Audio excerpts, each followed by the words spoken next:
சம்பவம் நடந்து 4 நாட்கள் கடந்தும் துப்பு துலங்காததால் மகனை இழந்து தவிக்கும் தாய் ஒருபுறம், கொலையாளியை கண்டுபிடிக்க கொட்டும் மழையிலும் விசாரணையை தீவிரப்படுத்தியுள்ள போலீசார் மறுபுறம்.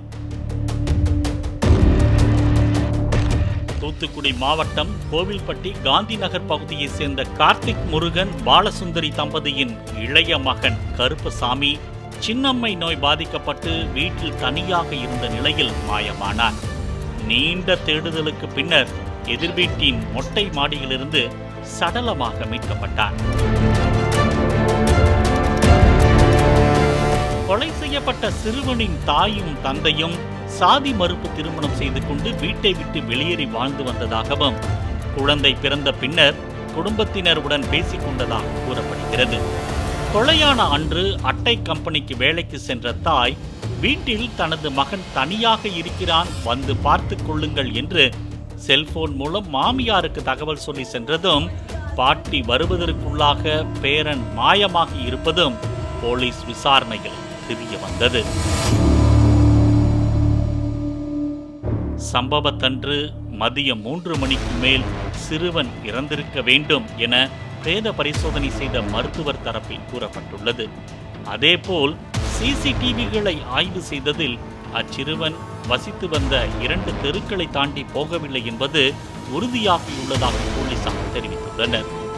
சிறுவன் காணாமல் போன உடனேயே 2 தெருவில் உள்ள 80 வீடுகளில் போலீசார் தேடும் பணிகளை மேற்கொண்டிருந்தால் சிறுவனை கண்டுபிடித்திருக்க வாய்ப்புள்ளதாகவும் கூறப்படுகிறது.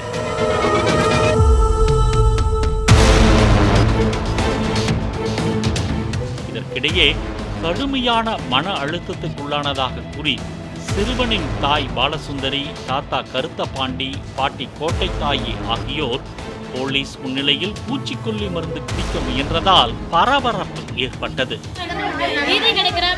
உடனே கண்டுபிடிச்சு கொடுங்க, யார கொண்டான்னு. நாளை இருக்காதே, நாளை கடத்தாதீங்க, என் பிள்ளை செத்தவங்க தப்பிச்சு போயிருவாங்க, நாளை மட்டும் கடத்தாதீங்க. நீதி 12 மணிக்கு கிடைக்கணும். நான் உயிரோடு இருக்க மாட்டேன், என் புள்ள வராது. ஆனா என் பிள்ளை கொண்டு என் கையில காட்ட போட்டுக்கு நான் வெட்டியே கொல்லணும், அவனை வெட்டியே கொல்லணும். நான் பெத்தவ பார்த்தீங்கன்னா எப்படி பெத்து எப்படி வளர்த்தேன். இதனை உடனடியாக போலீசார் தடுத்து அவர்களுக்கு ஆறுதல் தெரிவித்தனர். தனது மகனின் பள்ளி பையை கட்டிப்பிடித்துக் கொண்டு தாய் பாலசுந்தரி கதறி அழுதார்.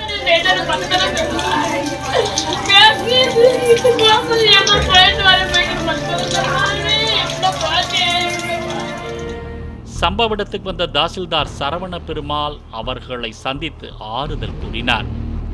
சிசிடிவி கேமரா காட்சிகள் மற்றும் ஓப்பன் ஐ சோதனையால் விசாரணையில் முன்னேற்றம் ஏற்படாத நிலையில் கொலையாளியை கண்டறிவதில் சுணக்கம் ஏற்பட்டுள்ளதாகவும், பழைய துப்பறியும் முறையில் இந்த கொலை வழக்கு விசாரணையை தனிப்படை போலீசார் முன்னெடுத்திருப்பதாக தெரிவித்தனர்.